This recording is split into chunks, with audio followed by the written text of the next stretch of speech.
Yo, what's up? What's up? It's the Hungry Millennial back again with yet another proactive pragmatism. On this proactive pragmatism, I analyze the quote, "Shallow people believe in luck or circumstance" by Ralph Waldo Emerson.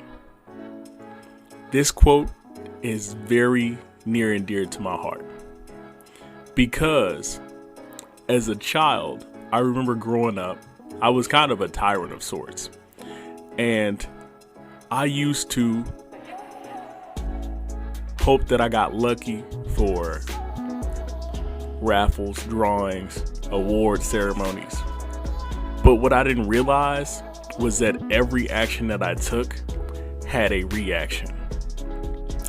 That setting myself up for success or failure because I was misbehaving was deterring my future and throwing me off track.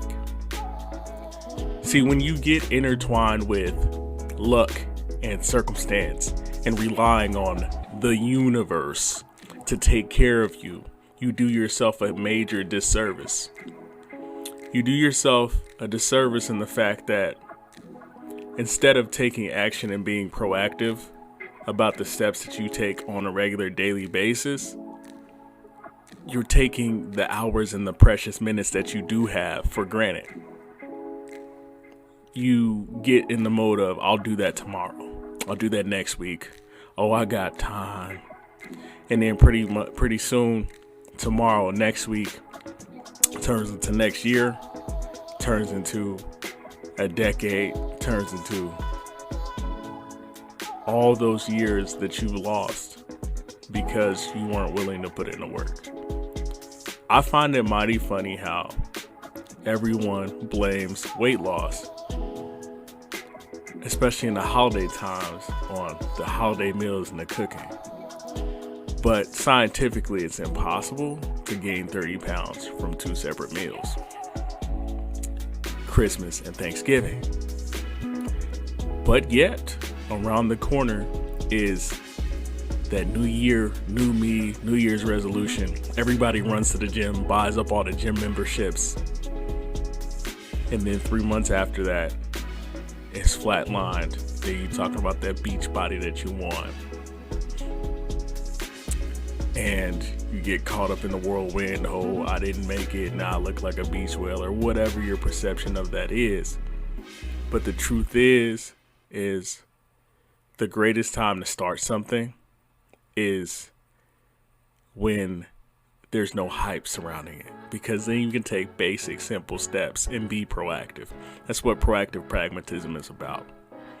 Taking these quotes and getting you to get into a different mental mind frame of, I'm not going to just let life happen to me. I'm going to go out and impose my will on life, because you only get one shot at this. And I want you to be your best self, and I want you to give it all you've got. So that way you can look 5-10 years down the road and be like, that guy was onto something. Because as soon as I started taking massive action in my life, having more discipline, things started to free up. My mental capacity started to free up. I started to look at problems differently. Instead of just looking at it from a linear perspective, I can look at the overarching plan for my life. If I make this decision, it's gonna hold me back here. If I make that decision, it's gonna springboard me that much further. It's gonna open up my options, right? So my full-time job, I deliver boxes. But sometimes I get frustrated, and I gotta realize one stop at a time, one package at a time is going to build momentum. And then pretty soon, all the packages are off my truck. Pretty soon, it's Friday. Pretty soon, I'm back, on the weekend. I'm building and saving and putting away money and knocking off bills and paying off debt. But we got to see that long run. But in order to do so, we can't wait on luck and circumstance.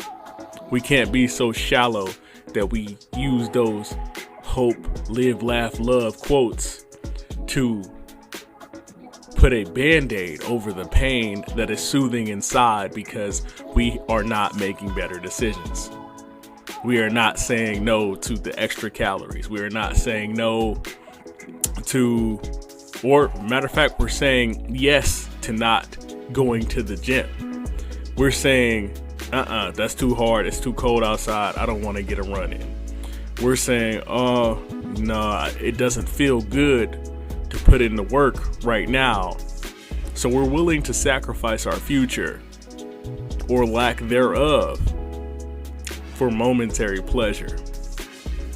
And then after the pleasure's gone, it rarely ever feels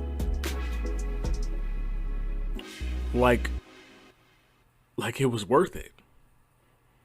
Gorging on that meal, it rarely ever feels at the end, when it's all done, all said and done, it never feels like it's worth it, because you're still left with that empty hole of your body also communicating to you that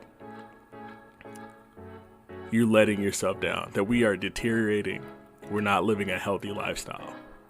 And you can even take that into career options, right? So right now we're in a society financially where everybody's trying to up the minimum wage. So we get it in our mind that, we'll always have a job. But the problem is once you burn so many bridges, there are a lot of people, and I found this out over the years, that are well connected to each other.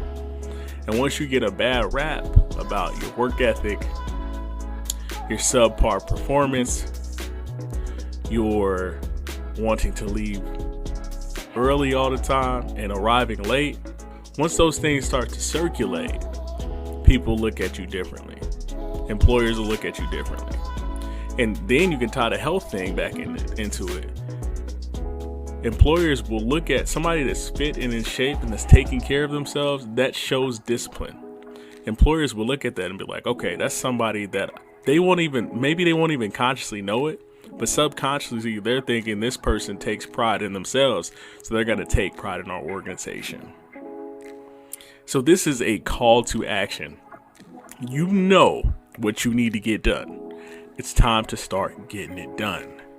Stop being shallow, hoping on luck, karma, or circumstance, something to fall in your lap, and get out there and take action. Yo, this is the Hungry Millennial, back again with another proactive pragmatism. And remember, shallow people believe in luck or circumstance. That was brought to us by Ralph Waldo Emerson. Yo, if you like this, like, share, subscribe on the YouTube channel. Check us out on Spotify, Apple, and iTunes.